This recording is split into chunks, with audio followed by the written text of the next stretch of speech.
Yorana, bienvenue à tous dans Web Connection.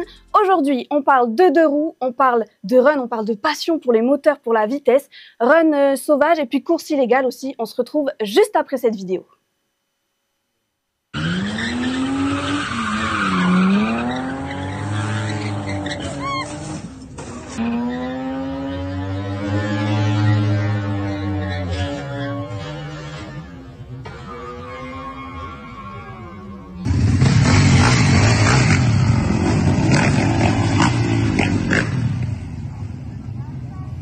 Voilà, vous avez peut-être vu cette vidéo circuler sur les réseaux sociaux. C'était le 18 mai dernier à Langlois, à Faraouté, lors d'un run sauvage. Justement, on va essayer de placer un peu la limite entre run sauvage et puis course légale avec nos deux invités en plateau ce soir avec nous. Donc, on accueille Veille qui est avec nous, qui est une motarde de 26 ans et qui va nous parler de sa passion pour les moteurs et la vitesse. Merci d'être avec nous, Veille. Avec plaisir, merci pour l'invitation. En face de toi, on a Jackie Taourou, le célèbre Jackie, président de l'association Local Riders 987. Avec toi, on va parler plus de prévention routière et puis de tout ça, des runs sauvages, des runs légales. Et voilà, merci en tout cas à tous les deux d'être avec nous. Oui, Maloulou. Alors d'abord, en tout premier lieu, j'aimerais bien vous faire réagir sur cette vidéo qu'on a vue. Donc la vidéo de l'accident. Qu'est-ce que vous avez envie de réagir là-dessus? Tu veux commencer? Honneur aux dames.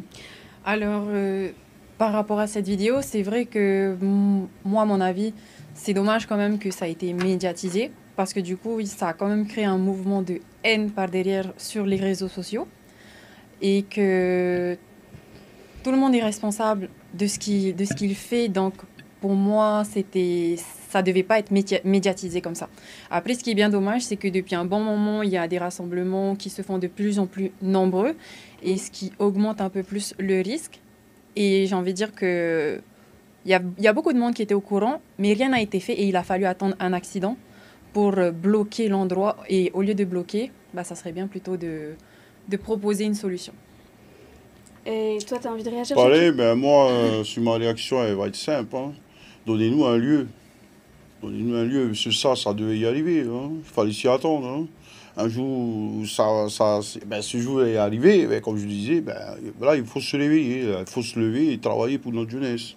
Ce genre de vidéo, Veille et Jacques, ça décrédibilise un petit peu les actions de la fédération et puis des associations qui essayent justement de trouver un lieu, comme Jackie dit. Il faut bien faire la différence. Alors, est-ce qu'on pourrait avoir un petit topo justement de la différence entre les pratiques? Il y a motocross, il y a run, il y a bike life, c'est différent tout ça. C'est ça. Alors, il y a plusieurs disciplines et c'est vrai que le nom de run, ça porte à faux un peu. Parce que là, on était plus dans la discipline, on va dire, un peu du bike life. Parce que le bike life, qu'est-ce que c'est? Ça va plus être... c'est un peu une culture qui vient des États-Unis, qui se propage un peu ici en Polynésie française, de manière un peu plus sécuritaire quand même, parce qu'aux États-Unis, c'est un peu plus dangereux que ça. Donc, ça va être tout ce qui va être wheeling, stoppie, donc les noses, les roues, quand tu es sur une seule roue mais à l'avant, les wheeling sur une seule roue à l'arrière. Les runs, ça va être une course d'un point A à un point B. Et on a aussi l'ASAT. Ça, c'est la fédération pour les runs voitures. Mais ce sont deux runs différents. On a les runs de roues, on a les runs voitures. Et tout ce qui va être drift, c'est encore autre chose. Ouais. Donc, le motocross, ça va être sur un terrain avec de la terre, des sauts. Et le run, ça va plus se faire sur une route. Du coup, voilà un peu la différence. Donc, le run, alors que là, c'est un wheeling et un drift, ça met en porte-à-faux un peu la discipline du run qui n'était pas la cause de cet accident. Après, les accidents, ça arrive, j'imagine, dans les courses. Pas si souvent que ça, d'après les témoignages. Mais en tout cas, là, on a vu que c'est un peu débordé aussi avec la bagarre qu'il y a eu à la fin. Quelqu'un est venu, en fait, taper le conducteur de la voiture. Et du coup, est-ce que vous avez des règles entre passionnés quand vous faites des courses, même hors cadre légal? Vous fixez des règles quand même? Alors, nous, on a un petit groupe quand même d'amis et de passionnés surtout. Et à chaque fois, on essaye de voir quand chacun est mis un peu en danger en fonction de sa pratique. On propose des idées, des solutions de comment faire attention à l'autre parce qu'on veut continuer à s'amuser tous ensemble. Mais on est tous responsables de ce que l'on fait. Et c'est cette mentalité qu'on a qui est bien faite, je trouve, parce que chacun sait que s'ils vont à deux, ils vont tomber à deux peut-être. Et du coup, ils prennent la responsabilité de si je tombe, je suis responsable et j'assume les conséquences. Donc, à chaque fois, ce qu'on fait, c'est qu'on essaye de voir, on essaie d'aller un par un ou d'aller sur vraiment des routes qui sont espacées. Et on fait attention au public. Nous, généralement, on aime... avant, on allait un peu s'amuser, mais il n'y avait pas de rassemblement comme ça, aussi intense. Ça a pris beaucoup d'ampleur en fait aussi. Au fil des week-ends, c'est vrai que de bouche à oreille, on est à Tahiti, Radio Cocotier, ça va vite. Avec les stories, les téléphones, les réseaux sociaux, tout va très vite. C'est vrai qu'il y a eu de plus en plus de monde et à chaque fois, on demande de reculer, de ne pas se mettre ici, de faire attention parce qu'on ne sait jamais. Il y en a un qui dérape, comme l'accident. Il y en a un, il a eu son accident, le T-Max est parti sur une voiture.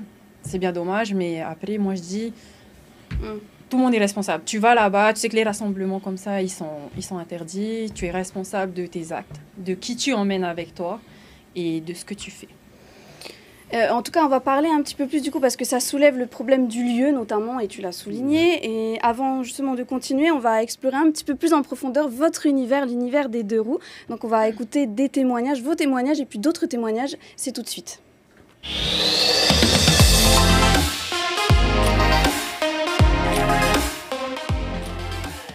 Alors, on a rencontré quelques jeunes, on a gardé deux petits extraits de deux jeunes du coup qui nous disent pourquoi ils aiment les runs et les deux roues. Ils ne sont pas forcément professionnels, mais en tout cas, ils aiment venir regarder ou bien pratiquer. C'est Ryan Veiho et puis Romain Lambert, on les écoute.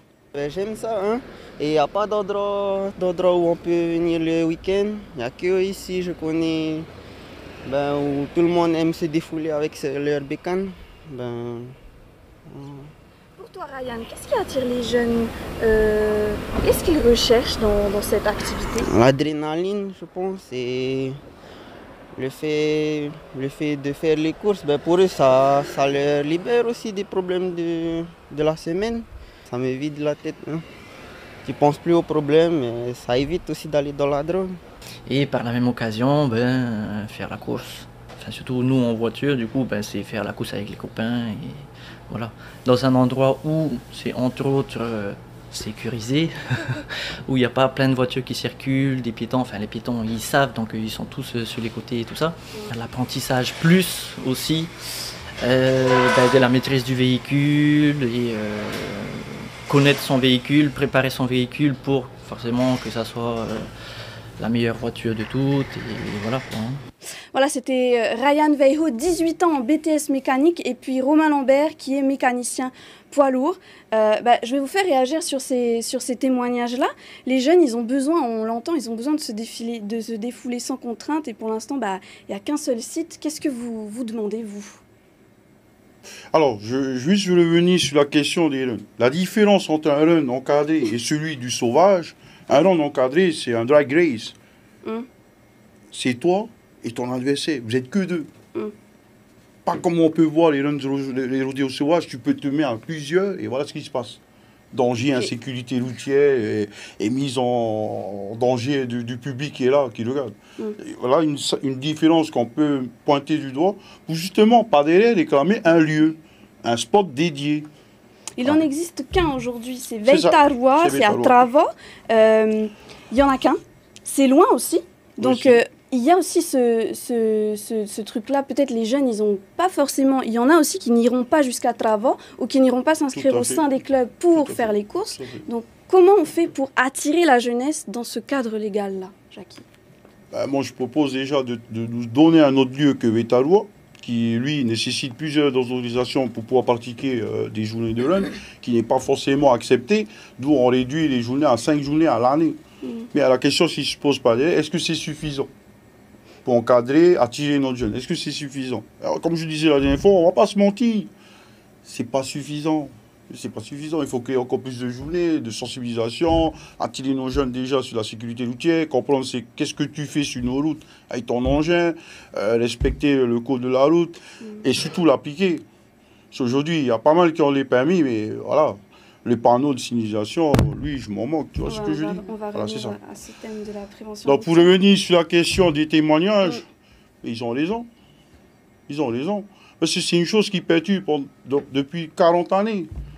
Moi, ça fait depuis l'âge de 13 ans, je joue aux engins. Et moi, j'en ai 42 aujourd'hui. Donc,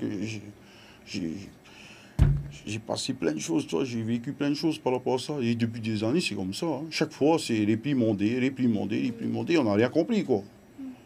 Manque un peu peut-être d'activité aussi pour les jeunes, Tout à non, fait. pour qu'ils puissent s'exprimer en fait. Exactement. Ouais. C'est ça. On aimerait bien avoir un spot, mais pas un spot où on fera ça une fois dans l'année. Il nous faut un spot dédié. Quand on vous parle de spot dédié, les mots sont là. Dédié, c'est quoi? C'est de mettre un endroit pour ces jeunes-là. Et moi, je pense que si on arrive à avoir ce spot dédié, on les verra moins sur la route faire les idiots. Et on vous entendra moins râler par rapport aux automobilistes 4 roues. Ouais. Ouais. Voilà. N'hésitez pas en tout cas à commenter cette vidéo. Vous pouvez poser vos questions à Veille, vous pouvez poser des questions à Jackie ou juste exprimer ce que vous avez envie de dire. Pour l'instant, les rênes de moto doivent être réglementées et non sauvages, c'est du n'importe quoi, pas de sécurité. Voilà, donc encore quelqu'un qui dit qu'il n'y a pas de sécurité dans les runs et justement vous vous battez pour. Justement, c'est ça le but, c'est d'emmener les gens se faire licencier déjà. Et ensuite, il y a une visite médicale, il y a toutes ces choses-là qui entourent que c'est encadré. D'où le mot encadré. C'est ça. Le but, c'est de pouvoir fédérer une communauté, pour pouvoir qu'ils puissent s'exprimer et partager leurs passions. Et pour revenir à ce que Jackie disait, outre la distance, il y a aussi le fait que dans les runs, ils sont assez nombreux quand même. On ne penserait pas, mais l'année dernière, je crois que pour la seule journée qu'on a organisée en 2 semaines, on a eu, il me semble, environ 60-70 pilotes en 2 semaines. Alors, si ça avait été bien organisé avant, on aurait pu avoir plus. Les années d'avant, on en avait beaucoup plus. Et du coup, réduire ça sur 5 journées, en plus, la compétition se déroule sur une seule journée. Il n'y a pas 2 jours d'affilée. Donc, forcément, le championnat, il se fait sur 5 jours. Et on est obligé de vraiment serrer. Et au final, il y en a beaucoup qui ne passent pas parce qu'il y a un programme spécial par rapport aux tests. Bon, l'année dernière, on a réussi à trouver un nouveau système qui fait que tout le monde tire au moins un peu plus de 3 fois. Ok. Toi, c'est pour vous prouver qu'en parallèle, nous, on essaie aussi de trouver des solutions grâce à la Fédé, grâce à nos amis de l'ASAT qui nous ont trouvé la machine, qui nous permet de gagner du temps sur la journée. Et c'est vrai qu'une journée, c'est pas suffisant. Alors nous, on a pu réaliser des journées et je dis clairement, c'est pas suffisant. Une journée, même le lieu, si on pouvait avoir d'autres lieux, ça pourrait peut-être être mieux. Et vous, si vous êtes engagé aujourd'hui dans cette cause-là auprès des jeunes, toi, je sais, Veille, par exemple, que tu es tombé dans la passion du run, ou en tout cas des 2 roues très tôt. Est-ce qu'on peut en savoir un peu plus sur toi, justement? Comment est-ce que tu as commencé à rouler? Alors, j'ai commencé à rouler, ça a commencé avec mes cousins. Ils faisaient du motocross, donc j'ai commencé à apprécier le 2 roues à travers le motocross. J'ai jamais pu en faire, même si j'admirais beaucoup. Et en grandissant, arrivé au lycée, j'ai commencé à avoir des amis qui ont eu des DT, des 50, et c'est comme ça que je suis allée me promener avec. Puis j'ai eu un petit copain qui était à fond dedans. Et du coup, je me suis tout de suite prise de passion, j'ai aimé tout de suite. Et ma maman et mon papa me parlaient beaucoup aussi de mon grand frère, qui était également un fan de moto, qui faisait des courses. Et du coup, c'est comme ça que de fil en aiguille, on m'a toujours mis dedans. Et je suis devenue passionnée avec le temps. Il y a beaucoup de femmes qui sont dans le milieu, quand même? Il y en a de plus en plus, quand même. Aujourd'hui, on a de belles pépites. Ouais. C'est parce que c'est plutôt un milieu d'hommes, on aurait tendance à croire. C'est vrai qu'il y a majoritairement des hommes, mais il y a aussi des femmes. Et moi, j'aimerais bien qu'elle puisse prôner aussi et inviter cette jeunesse féminine. Hein. C'est bien de les voir aussi. C'est bien de les voir, parce que quand tu vois cet engouement-là de notre jeunesse sur les 2 roues, pour faute d'attraction le week-end, comme je te disais, il n'y a rien. On propose rien à notre jeunesse le week-end. Qu'est-ce que tu veux qu'ils font? Une question. Mais la réponse est, alors là, on prend nos engins, on va sur la route. Et toi, Jackie, qu'est-ce qui te passionne dans cette activité? Moi, la passion des 2 roues, j'ai baigné dedans tout petit, hein, avec mon papa qui était, entre guillemets, des Feyramen de Vespa. Hein. Avoir grandi dedans ça, avec mes tontons qui eux s'occupaient de la carrosserie, mon papa du parti mécanique, et nous on a baigné dedans. Tu vois, à 4 ans, on est là à aller poncer le métal. Hein. Pour pouvoir préparer la peinture et ainsi de suite, plonger dedans des bébés, dis-toi bien à 13 ans, guidon sur les mains, On allait se balauder un peu, hein, on allait se faire des petites balades entre copains, hein, et voilà. Et c'est ça qui a fait, mais aujourd'hui, ben, je suis à fond dedans, parce que moi, c'est plus sur la partie sécurité routière où il y a des morts de la route. Ouais, on va en parler. Mais Voilà. en tout cas, justement, il y a eu ces deux jeunes-là un qui est en BTS mécanique, l'autre mécanicien poids lourd, toi qui travailles à Yamaha. Donc on voit que quand même, il y a un petit vivier de mécaniciens. Il ne faut pas que diaboliser la pratique, ça mène aussi vers des vrais métiers, quoi. Exactement. C'est vrai que quand tu es passionné, automatiquement, tu vas t'intéresser à comment ça fonctionne, comment ton deux roues il avance, comment il faut le réparer et comment il faut, pour certains, le modifier aussi ou le préparer pour les runs. Donc, il y a tout ça qui, de fil en aiguille, vont se faire. Super. Alors avant de continuer, je vous propose d'écouter ce que pense l'avis du coup de Tamatea Tuheyava, commandant de police et chef de service territorial de la sécurité publique à la DTPN. On l'écoute. C'est un problème parce que c'est complètement désorganisé et il y a des infractions au code de la route qui sont commises ouvertement. Mais c'est aussi un problème parce que c'est arrivé, alors pas forcément là tout récemment, au travers des courses et donc des moteurs qui vrombissent. Il y a des riverains qui habitent en bordure de la zone industrielle qui, eux, sont gênés par les nuisances sonores. Le run fait partie des cibles qu'on s'est fixées dans le cadre de la sécurité routière en zone police. Voilà, donc la police va cibler les runs en zone urbaine. Je voulais vous faire réagir justement sur le problème des nuisances sonores. On en a parlé un petit peu parce que le site de Faratea, lui, il a été fermé définitivement, il me semble. C'est définitif, à cause des nuisances sonores. Et il y avait Itarua qui avait aussi fermé à cause des nuisances sonores. Bon, est-ce que vous êtes conscient quand même que vous pouvez gêner, ça peut gêner quand même les voisins, les runs? On est conscient que ça fait du bruit, que ça peut être dérangeant. Mais après, moi, j'ai envie de dire, c'est comme les boîtes de nuit. Ils ont trouvé une solution. On peut très bien trouver une solution aussi pour ces passionnés qui veulent mettre en avant et s'exprimer à travers cette passion. Moi, je suis très mitigé sur la question, parce que sur le bruit, je suis d'accord. Mais sur la façon de dire comment c'est fait le bruit, là, je ne suis pas d'accord. C'est-à-dire Ben, quand tu parles de pot, forcément, tu as vu un pot où c'est silencieux. Franchement. Où tu as vu un pot, ça ne fait pas de bruit. Hein, franchement. Et on est d'accord. On fait venir des choses de dehors et qui nous coûtent de l'argent. On paye des taxes. Donc, si vous ne voulez pas le bruit, allez interdire l'importation, tout simplement. Pour aller au plus simple, aujourd'hui, on est une population qui veut la simplicité, une vérité. Et si on se cache derrière des écrans à balancer des commentaires à 6 balles, moi, je te balance un commentaire à 34 morts l'année. Et ce n'est pas le bruit qui empêche la mort. Ben, ça tombe bien que tu en parles, Jackie, parce que je voulais faire une petite parenthèse de prévention routière avec vous. On a ce bilan-là qui est pas terrible, hein, il est même alarmant. On a une hausse de morts sur les routes. On a eu 38 morts quand même en 2024. On en a déjà 16 en 2025, dont 10 en 2 roues. C'est ça. Qu'est-ce que vous dites par rapport à ces chiffres? Ben, encore une fois, on se retrouve à des problèmes et un fléau qui est bien présent chez nous. Hein. L'inconscience et le comportement qui doit être changé, appréhendé déjà. Et passer par la case réprimandée, comme le disait notre ami commandant Tuyawa. Un petit salut en passant. Hein. Réprimander, ok. Mais donner l'éducation à notre jeunesse sur la loi, adopter, à savoir déjà, parce que la plupart des jeunes, quand tu vas les arrêter, tu leur parles de loi, ils connaissent que dalle, on est d'accord. Il n'y a pas cette éducation-là dans nos écoles. Donc on les donne aujourd'hui des engins, on leur dit, va voir maman, dis à maman d'acheter l'engin, maman elle achète l'engin, elle va assurer tout ça, et le mec, le gamin, il est dessus et il connaît que dalle. Et par derrière, au lieu d'aider cette jeunesse à donner cette éducation sur la sécurité routière, non, là, on les réprimande carrément. Comment alors? Il faudrait multiplier les actions dans les écoles? De sensibilisation dans les écoles, remettre en place les fameuses journées de sensibilisation avec nos plus jeunes, avec les vélos, là, les plots que j'ai passés en l'école primaire, qui aujourd'hui, n'est plus d'actualité, faute de budget. Non, faites tomber l'État, faites tomber le pays, donnez-nous les moyens. C'est vous qui avez les coffres forts, voilà. C'est vous qui avez les moyens de nous donner tout ce qu'il y a pour apprendre à notre jeunesse, c'est quoi la sécurité routière. Et par exemple, Local Riders 987 serait prêt à aller dans les écoles, à aller... J'ai déjà fait ces actions. Je suis allé vers de plusieurs écoles aussi. J'ai rencontré pas mal d'entités aussi. Je suis même allé voir l'État pour voir ce qu'il en est. Et d'où que j'ai pu savoir qu'ils n'ont pas de budget pour pouvoir remettre en place ces choses-là. Et c'est une chose qu'il faut le faire, franchement.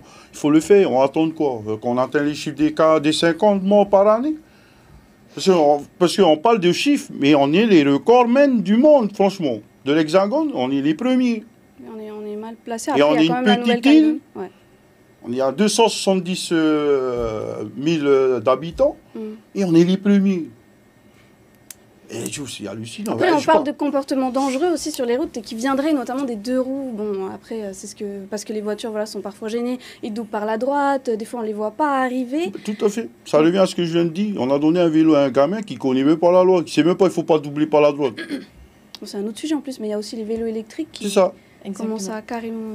C'est vrai qu'il manque un peu l'information entre comment il faut apprendre la loi et la jeunesse.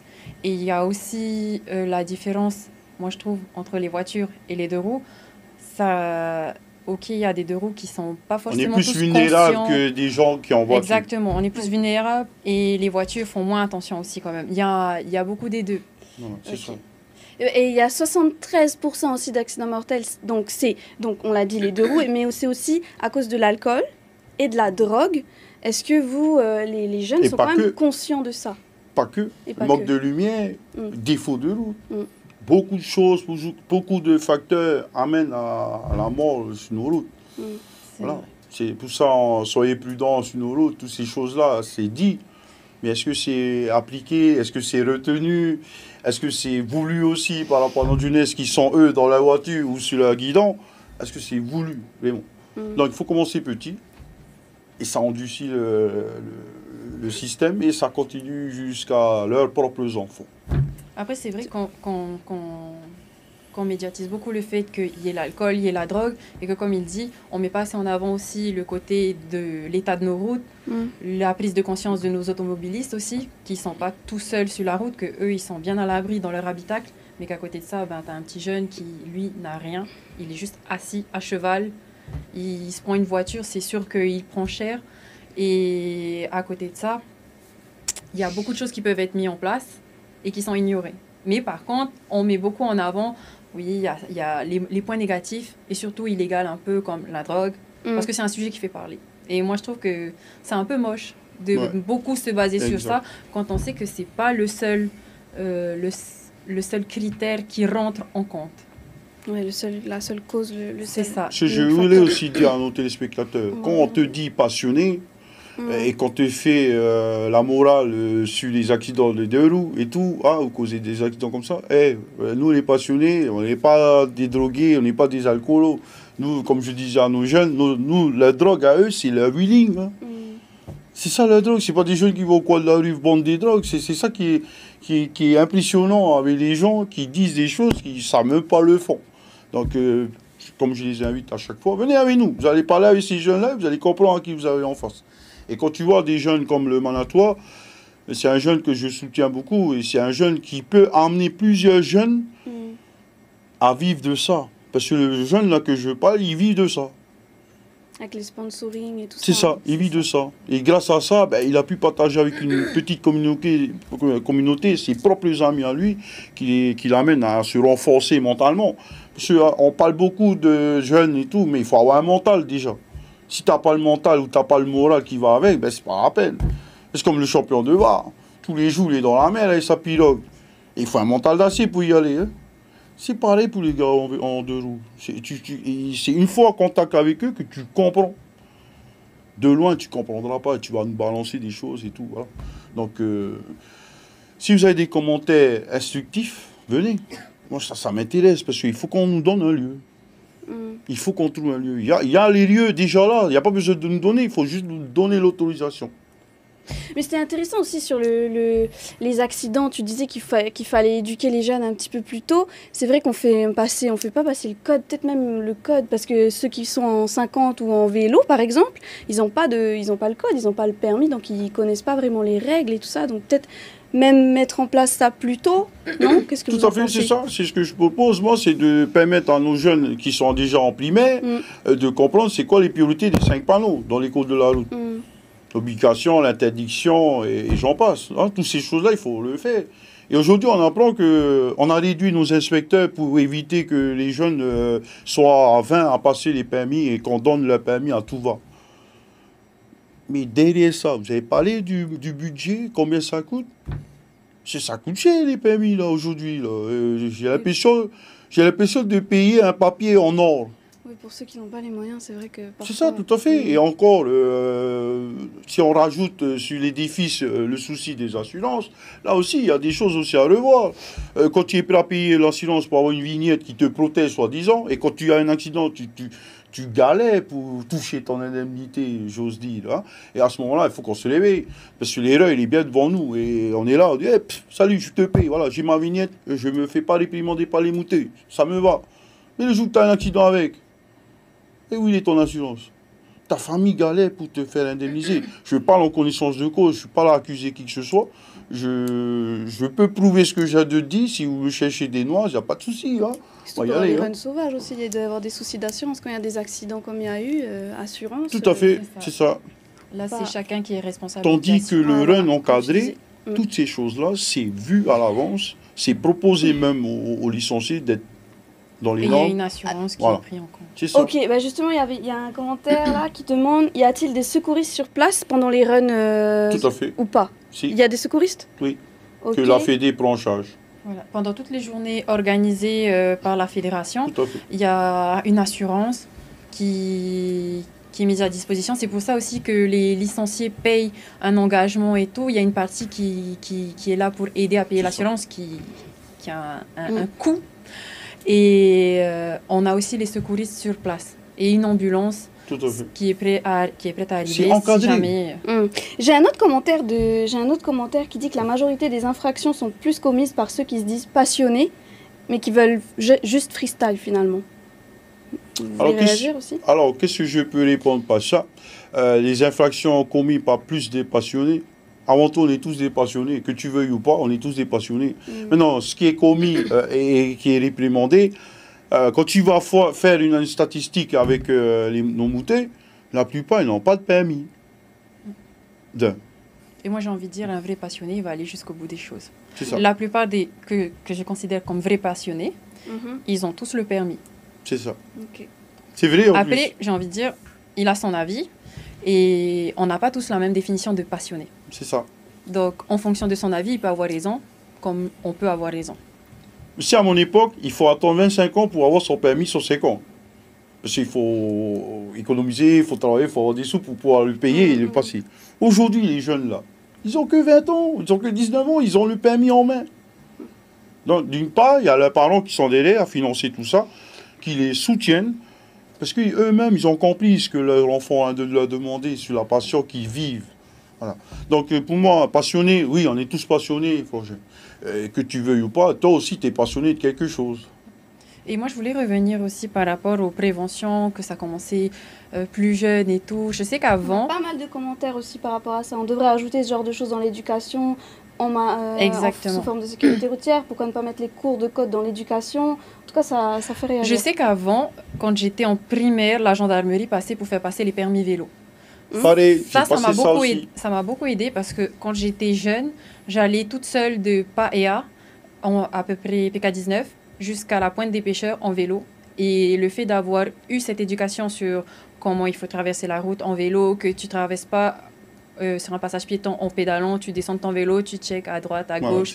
Il y a les pistes cyclables, si on n'a pas, tu roules dans le sens des voitures. Tout ça, il y a beaucoup de choses qu'il n'y a plus aujourd'hui et qui font que ça aurait pu déjà aider et commencer à éduquer beaucoup sur ces aspects-là. Et du coup, il y a je sais que la team Polynésien, dont je fais partie, et la fédération ont commencé à essayer de mettre en place des journées de sécurité routière avec des ateliers, justement, et des jeux adaptés pour les enfants. Par exemple, les images et tout, les signalisations et les jeux avec des petites draisiennes électriques où on leur fait un petit circuit. Et manque de peau, on s'est rendu compte que les petits, ils savent pédaler, mais des fois, ils ne savent pas quand freiner, comment freiner et comment tourner aussi. Ouais, donc, c'est juste ça commence dès petit. petit. Et plus tu continues sur ça, et plus tu les responsabilises pour plus tard. Très bien. Eh bien, on va bientôt arriver à la fin de cette émission. Avant de clôturer, on va faire un petit quiz pour rappeler un petit peu ce qui est légal, ce qui n'est pas légal. Donc, je vous fais des petites situations et vous me dites si c'est légal ou pas et pourquoi. Ok ? Ok. C'est parti.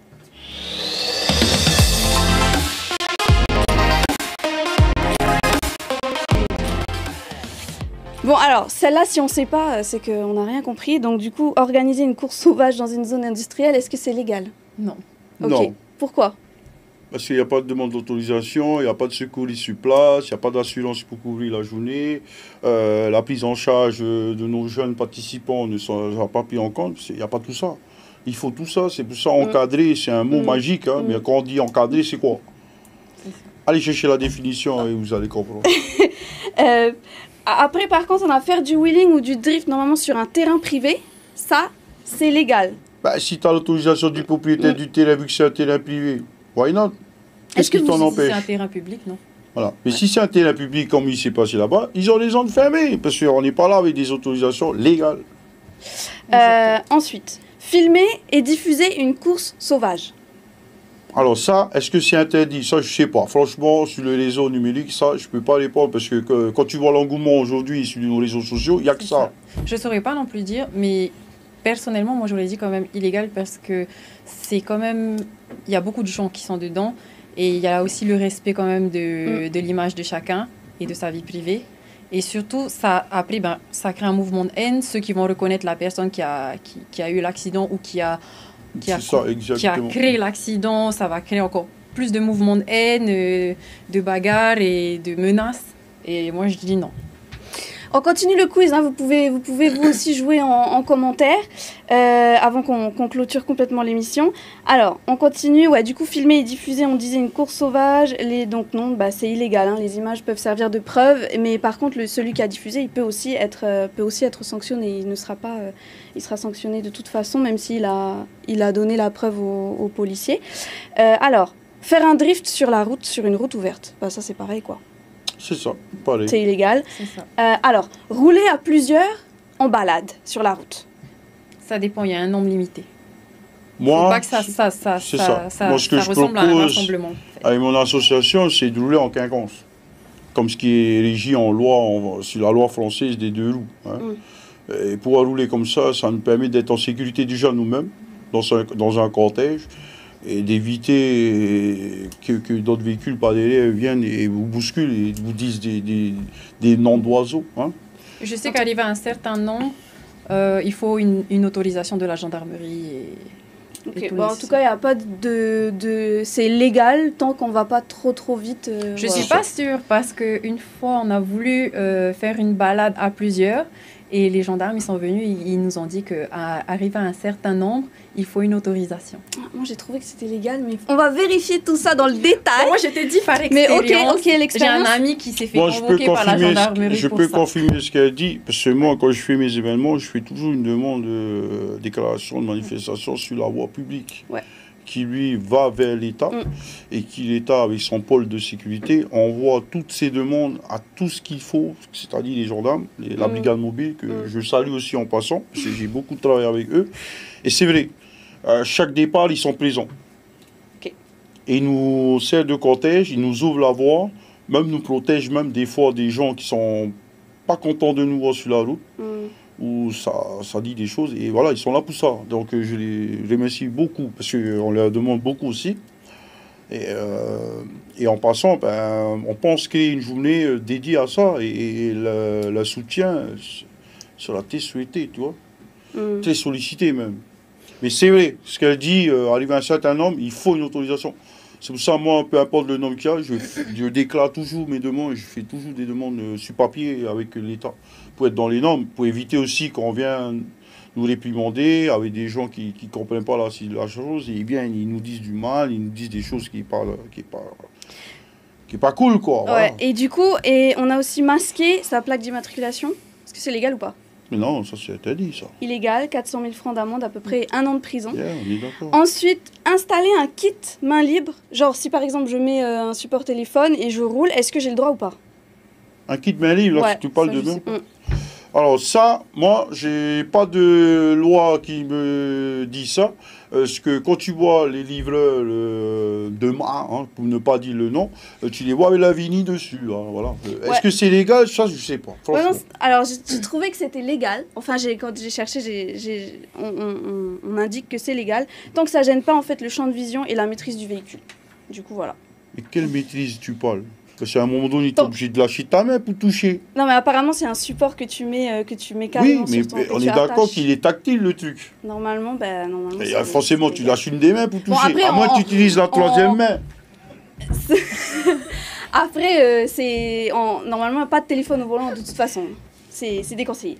Bon, voilà, en tout cas, voilà. Merci pour, pour cet échange, ces précisions. On a maintenant les cadres légaux, pas légaux.